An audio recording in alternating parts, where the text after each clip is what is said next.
Buckle up, Buttercup. Live from Gloucester, Massachusetts. Podcasting around the world. You're listening to the GloucesterCast podcast, a production of Joey Shimataro and Good Morning Gloucester Media.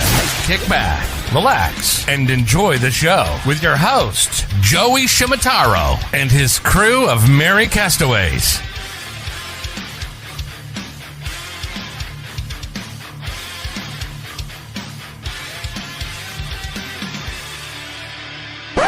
No piping plovers will be intentionally harmed in the production of this podcast.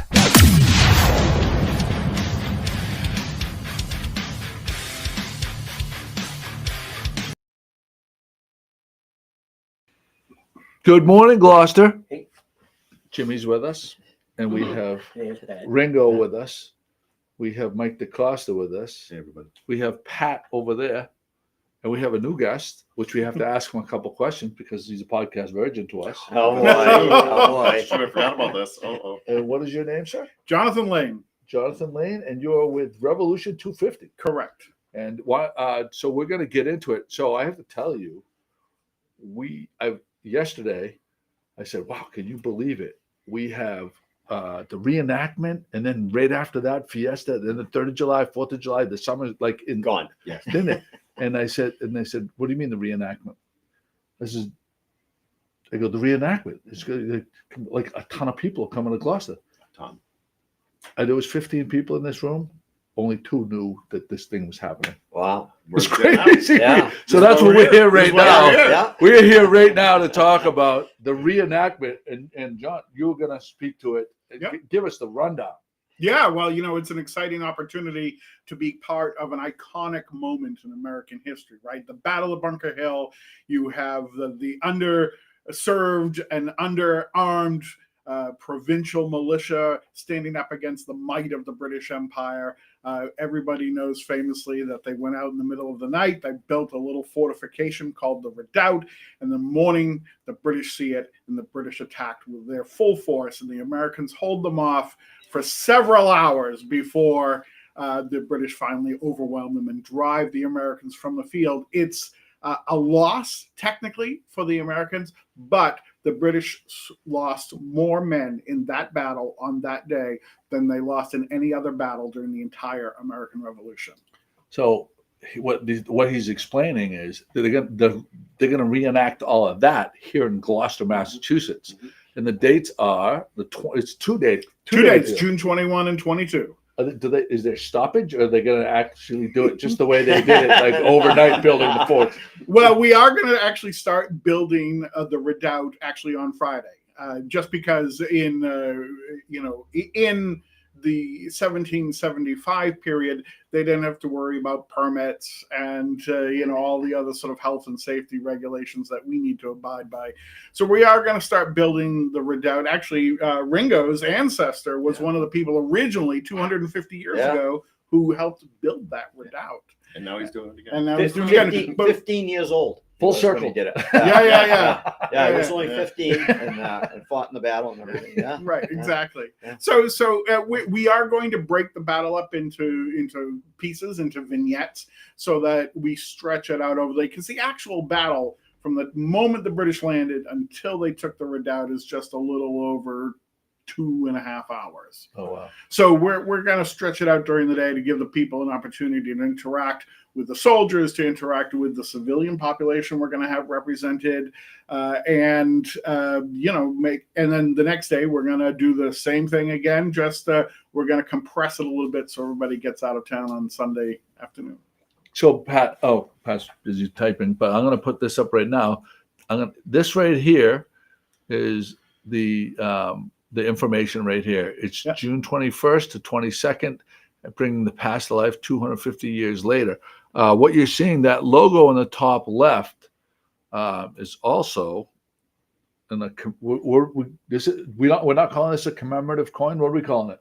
Well, it is a commemorative coin, but it's in the style of the challenge coins that are so popular amongst the military and public safety in this day and age. I'll never get that. But it's an opportunity for people to show their support for the Battle of Bunker Hill reenactment and to walk away with a commemorative piece. It's really well done. It's actually a piece of art because like there's a logo on this side, but on You the want me to back, try it from here? yeah, that'd be a great idea. So one side is the logo that we're using for the event. And the other side is the famous painting by John Trumbull, the artist. So Trumbull was at Bunker Hill, and he knew a lot of the guys who were here. He's the son of the governor of Connecticut. Hold on one second, Pat. The other side is the one that is the scene he's describing. And he painted the scene of the death of Warren. One of the key moments from the American perspective is the death of Joseph Warren in the final moments of the battle. And he had been a political leader. He had been a leader in the Sons of Liberty. He was a well-respected, what we would today refer to as family doctor or primary care physician.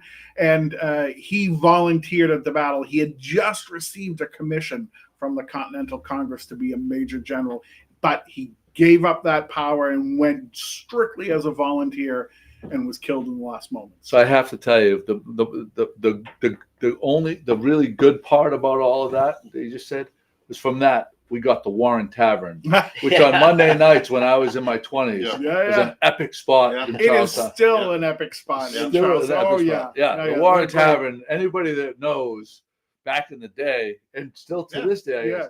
So there's also Tavern on the Water. Is Tavern on the Water still a thing? It was like Monday nights when you went to the Warren Tavern, and it was like Wednesday nights you went to Tavern on the Water in the summer. It was such a great time. Yeah. Well, the Charlestown food scene, of course, has changed dramatically over the last 20, 30 years, but it's still a really vibrant neighborhood. And they're doing all kinds of amazing programs in their own right, of course, because they have the spot. They have the historic site.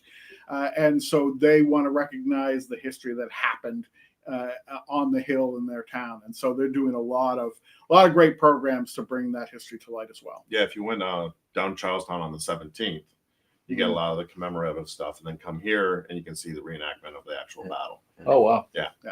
How did For the Gloucester 21st get chosen to do all this? Great question. good No, question. no. Excellent question. The question is, why not Gloucester?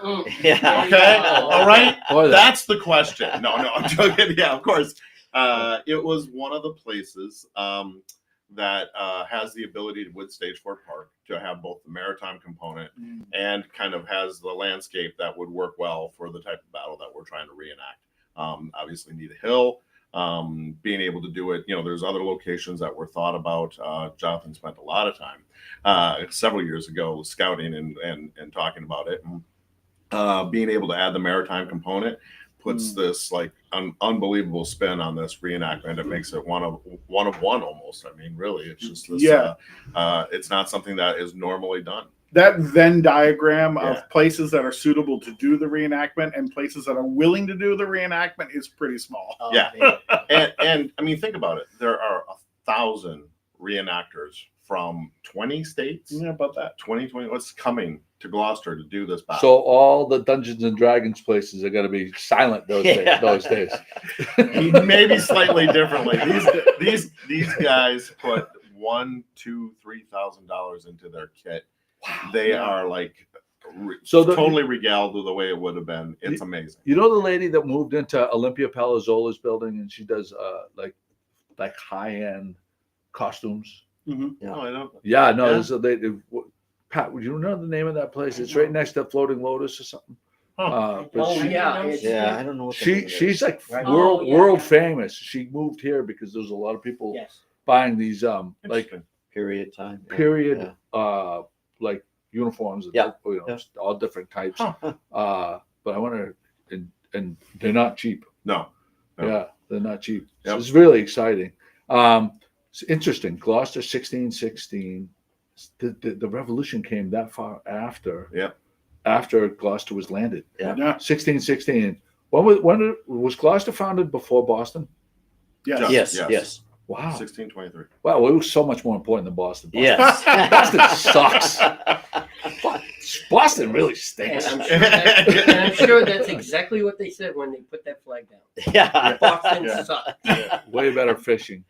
Well, the other thing to keep in mind, too, is a lot of the guys who participated in the Battle of Bunker Hill were from this region. Yeah. Right. So, if you imagine Boston, an army surrounding Boston, 20,000 provincial militia, and the guys from the North Shore, North Middlesex County, they're all in Chelsea and Medford and Cambridge, and then you have the guys from the west who are all essentially going into Cambridge and Brookline, and then you have guys from the south who are coming up to Roxbury, and so Bringing their bar pies. yeah. when the battle happens, it's the guys from Medford and what's now Somerville and Cambridge. They're the ones going to Bunker Hill, and those are the North Shore guys. And so, again, being able to come up here to the place that they called home to remember this moment is really powerful. A lot of local, towns, they doing the research that Jonathan did.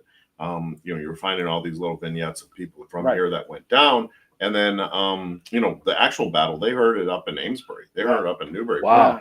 I'm sure they heard it from Stage 4 Park. Are there any pieces that have survived in the Cape Ann Museum? I don't know about Cape Ann Museum. I should have asked. They do have a couple small pieces. They're going to be putting up a temporary exhibit in one of their houses over on the green, filled with not just things from the Revolutionary War, but things that represent sort of the military history of Gloucester in particular. So they have this wonderful War of 1812 British coat that they'll have on exhibit. I mean, as you were saying earlier, these reenactors, their interests in history are wide and varied. And so most of these guys do multiple impressions for multiple different. A lot of these guys get started in Civil War reenacting, or they've done, Napoleonic War stuff, and they travel over to Belgium and do Waterloo, and all kinds of. I mean, their passion, and this is the strength of the New England public history sector, is their passion is boundless, and they are just looking to tell the story as accurately as they can to as many people as possible. So they're really vested in making it accurate. Yes. Wow, that's cool. Yeah. So it's not just they're not just prancing around. They're really going for it. And there's different levels within that. So we have some members of the community who are focused on a particular individual. We have a young woman who portrays Mercy Otis Warren, and she's not a name that lives on in the same way that Abigail Adams does, say. But Mercy Otis Warren's impact on the United States Constitution and the Bill of Rights cannot be understated. And she's the wife of James Warren, who's the president of the Provincial Congress. Her brother's James Otis, who famously argued for the writs of assistance against the writs of assistance in 1761. She's really an extraordinary woman for her time, and really for any time. Her, and so we have a young woman who'll be portraying her. We have somebody who's going to portray Thomas Gage, who's the general commanding in Boston. We have somebody who's going to portray Dr. Joseph Warren, at least, till the bitter end. Until it isn't. Until he started the pub. Leaves. Right, exactly. So what is let's go just one day. What would the first day be like for people who are coming in, they're watching this, and it's starting to pique their interest? They're going, okay, I'm coming. There's something for everybody. Right, so we're going to start off the morning early. We've got the morning cannon are going to be fired by the mayor and the British Consul General who's coming up. He's excited to come to an event that the British actually win. So he's is that cannon the one that's up currently up? Yes. That's the one they're going to fire. Yeah. And that's going to sort of send the signal to begin the day. And then we have the maritime component. Which big, it is huge. Big. Maritime gloves. Maritime gloves. No, it's we're helping to coordinate it, but I'll say, it's Maritime Heritage Charters, the Ardell, the Isabella, the Story. They're going to be out there. The Lynx is going to be there as well. They're going to set up as HMS Fleet. And then we have boats coming up from Delaware. I think one's from Florida, and the small rowing boats. And they're going to do the row over from Boston. They didn't leave from boats in the battle either. They left from Boston shore and came across for the landing. So this is such a gift to Gloucester to be able to have this in town. Be fun. How does something like this get funded? Well, right here. Here. Well, Joey. I mean, I am a professional at this, right? I mean, you see how fucking seamless that was? Seamless. How does it get funded? I mean, sponsors, challenge coins, donations, grants. Yeah. It takes a lot of time, a lot of effort, a lot of money. But this wasn't this was an effort that really didn't start in Gloucester. So that why I say it's a gift to Gloucester really is, because I feel like it wasn't like Gloucester people that really financed this whole gig. No, Right? it wasn't. No. So there was a group of us that started several years ago talking about this event, and of course, again, you're building out a sort of Venn diagram between what you want and what is possible and what can you fund. And so we started by finding local partners. So Essex National Heritage has been a great local partner, and through them, we applied for some state funding, a state grant, which we received money from. And that's really been the bulwark of what we started with. But then moving on, we've found a whole host of local private sponsors and private sponsors from as far away as Lexington who have generously donated money for this event. And so let me put it to you this way. If each reenactor is putting in, let's say on average, $2,000 to build their kit and to have all of their equipment and tents. I mean, more than 200 tents are going to be set up in this whole thing to build the 2 camps. You're looking at, just the reenactor investment in this is more than $2 million. Wow. And then you get into what does it cost for permitting and for busing and for all the media and public relations and all of the ships. People need to be compensated, and so it's just a matter of you get the money wherever you can, including from little challenge coins like the one Ringo has. Chamber of Commerce. They have them on sale down there, $25. That's it. If they run into me, I'll sell them one. Yeah. That's a value. Yeah. Yeah. And just remember, this is a once in a lifetime thing. My lifetime, at least, that this is going to happen in Gloucester. So these are going to be valuable. And there's still tickets on the vessels too. Yeah. So You can get on the boats. on the Ardell. There's still some tickets for sale. And that'd be great. So one day you can be on a vessel, and the other day you can be on land. And You really don't want to take your little boat in close to shore by Pavilion Beach. You're not going to be. Well, the reason why I say that is because there's a million little rocks that are not marked. Yeah. So you're better off going up with a trained professional like Harold Burnham. Yeah. Buy tickets. Who just bumps off rocks like nothing. Like nothing. Well, he can fix it. Yeah. Well, he knows where he's going, He knows where as he's opposed to us knuckleheads. But and then back to the day after the maritime component, there's a landing. Right. So there's the landing of the British troops, which will happen on Half Moon Beach. So that'll be sort of the first engagement, because as the British are landing, they're being sniped upon by provincial forces. The landing wasn't completely unopposed, and the British will be landing soldiers. They'll be landing, although this will be sleight of hand, artillery pieces, because they brought artillery over to Bunker Hill as well.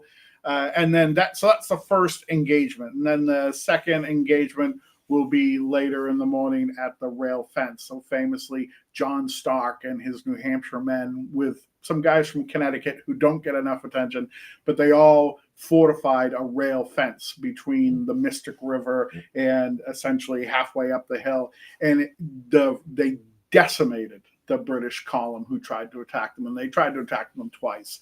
And the British learned their lessons hard and slow. Wow. And then were there muskets? The muskets, yeah. So smoothbore muskets, range, of course, is probably several hundred yards. Accuracy, maybe 75 yards. Yeah, within several yards. Famously, John Stark went out in front of the rail fence before the British arrived, and he drove a stake in the ground that was about 30 yards out. And he said to his men, "Don't fire until they get to this point." And you see the whites of their eyes. That's pretty much it. Yeah. Remember history. That was from like those cartoons, I think. That was in a Bugs Bunny episode. Believe me, I know the worst. History, not my so much. This is so exciting. Now, where is the beer tent going to be set up? No. Unfortunately, not. Nope. No beer tent? No. Oh. Family Well, thing. this is for families. We don't want beer. Why would we want a beer? Go downtown. They call it Spend grog. some money Go downtown. downtown. Yeah. They call it grog. Grog is rum. Grog is rum. And there was plenty of rum, to be sure. Okay. A rum tent. All right. There we go. See? So the restaurants are gonna be jamming. I would recommend, if you haven't already made reservations, get online and make some reservations. Because how many people we estimated coming into town? 7,000 to 10,000. Wow, that's quite a few. Yeah. That's a lot of meals. Everybody buckle up. All the restaurants provision heavily. Fortify your provisions, because we're going to be serving a lot of people. We are going to have a shuttle bus Yep. running people downtown while this is going on all day, and then bringing them back. To So if they, where do they get? Where do they park? They'll board at Stage 4 Park. There'll Yep. be people already at the park. Okay. They'll be able to go downtown, shop a little downtown or whatever. So if people then wanted to find park, what is the plan for parking and shuttling go. people to there? Okay. Stage 4 Park, obviously, Little League Field, High School, O'Malley School, West Parish School. And you're going to have a shuttle going? We have shuttle buses So at each one. all And, of and Conlin Road. And here's your quiz for the day. How many cars you think we could park on Conlin I Road? read the article this morning. Oh, No, you- no, You won't believe it. Condon? yeah, Magnolia Yeah. Industrial Park. What, along the sides, or is Along there, the is there sides. a lot Along the to- sides of the road. Oh, okay, I'll play this game. Yeah, so do I'm going to go 897. It's somewhat close. 1,000 cars. Oh, so they pulled that number out of their Google. No, It's an even thousand. No, It's an it's an even thousand. It's actually It just happened to land on 1,000. it's 996 if you want to know exactly, but AI determined that for me. Yeah. So- Okay, there you go. Yeah. So it's got to be right. Of course. So AI will be parking your car. It was in the Gloucester Times. It has to be true. It was on the internet. So the buses will actually start running at 10 because we figured by the time they fill up Stage 4 Park in the high school, you'll have to walk from the high school. And then That's they not a can- bad walk. No. Yeah. But it's I always wonder in the summer why how come we don't use the school parking lots for beach parking and shuttling and stuff? We have shuttling. one time when they had a problem with that when they first started with the kiosks or the online. Yeah. And they ran them out of it was either O'Malley or Gloucester Engineering parking lot. They ran buses. Yeah. And I wonder why we stopped. I don't know, just expense. I think Well, there you go. higher on the buses. I am so excited for this, and it's going to really be the kickoff of summer. Yeah. Usually, Yes. Fiesta is the kickoff No. of summer. Yep. This is But gonna this be- is going to be kickoff Yeah. of summer, and then we're off to the races after that. Yeah. We are really off to the races. The web is the website up? It is. Pat has the look. Yeah. Look how good she is. Scrolling ticker. Yeah. Scrolling ticker. Can't beat it.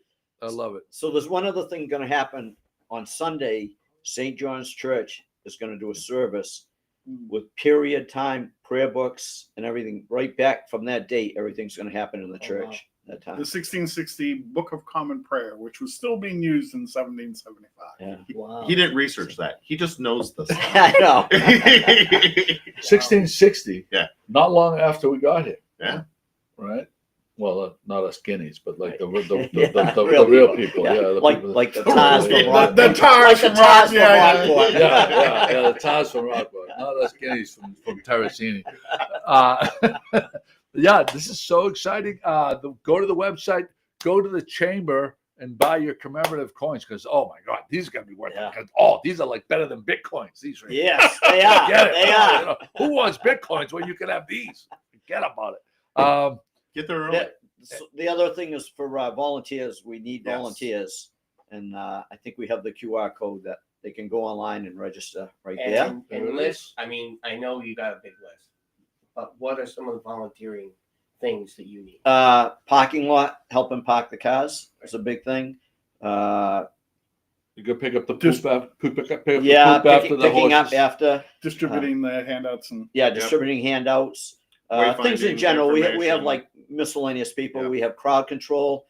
Just people are going to be on the other side of the line just to say, if someone steps out, please step back or whatever. I'd And, put Pat to help you. we have more than 40 media outlets that have already asked for credentials to come up here. Oh wow! Yeah. So I don't have to ask, right? I mean, that's No, just you assumed. do absolutely have to ask. Joe.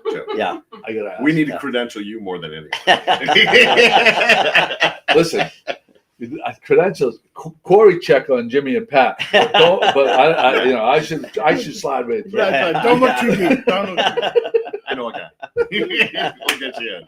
All right. Thank you so much for coming. Thank you very This much. is No, so it's- exciting. And Podcast version. podcast. Oh, yeah. Thank you. You gotta do this. Here we go. I would be remiss if I didn't ask you. Oh yeah. Podcast virgin. I have 2 questions. For you. Okay. Actually, 3 questions. First question is death row sub and death row meal. You have done a heinous crime. You're on death How did they row. find out? I know. And the warden comes in and says, tomorrow's your day. We'll get you a meal from any restaurant anywhere in the world. Mm. But you can't say just a meal that was cooked by your mother. It's going to be an Yeah. actual place. And what's the meal and where is it? That's terrific. So La Procope in Paris No.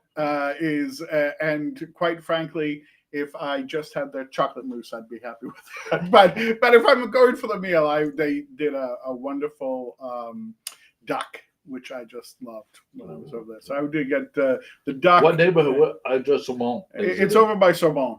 Okay. Yeah, and actually, what's great about the restaurant is Ben Franklin and Thomas Jefferson both dined there. Napoleon dined there on multiple occasions, and so And Jonathan Lane. and Jonathan Lane. Dined there. I got a feeling he's such a history buff. The food could suck, but because those guys went there, Yeah. that Yeah. moose. Let me tell you about that moose. That was so Ben moose. Franklin liked Ben the Franklin moose. was here. Like the moose. It could have been sawdust in Oh, that moose, yeah. but he's because it was Yeah. a history No, thing. no. All right, death row sub now. So we're transferring, Yeah. going from meal to sub. Sub. Yeah, death mode. You know what a sub is? Grinder. The grinder. Grinder. Yeah. Okay, so sub. So rare roast Go beef, with grounds. rare roast beef with provolone cheese, mayonnaise, lettuce, and tomato. Has to be from. Oh, from a particular place. Oh, well then skip the mayonnaise because they don't use it, and no lettuce. But Maria's Grinders down in Situate, Massachusetts, they have this terrific roast beef sub, tomatoes, pickles, a little bit of olive oil seasoning.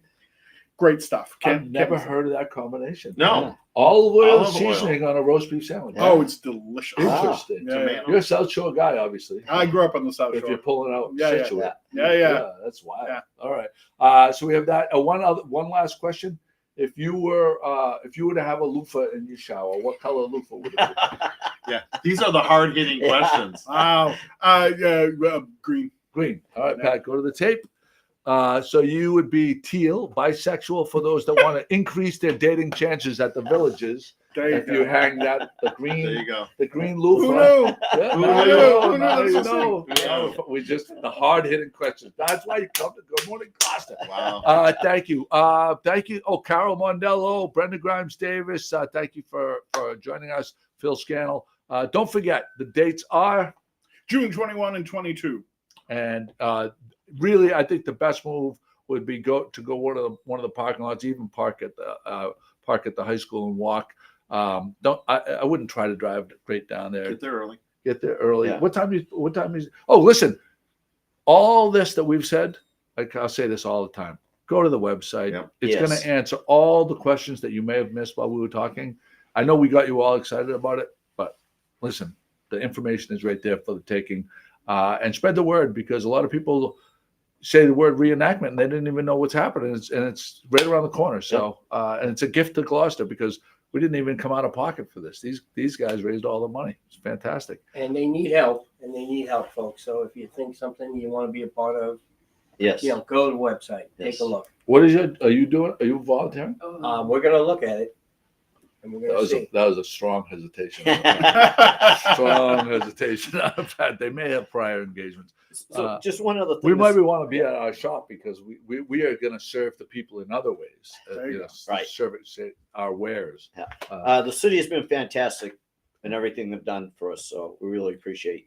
It's always what nice to they've give a done. shout out to Yes. those people that don't get in the way of all the fun. Yeah. A lot of volunteers putting this together. Let me tell you, include this guy here especially. Always. Yeah. He's amazing. Unsung Always. hero. Unsung hero. I'm singing his praises right Michael's been very now. good No, too. this guy.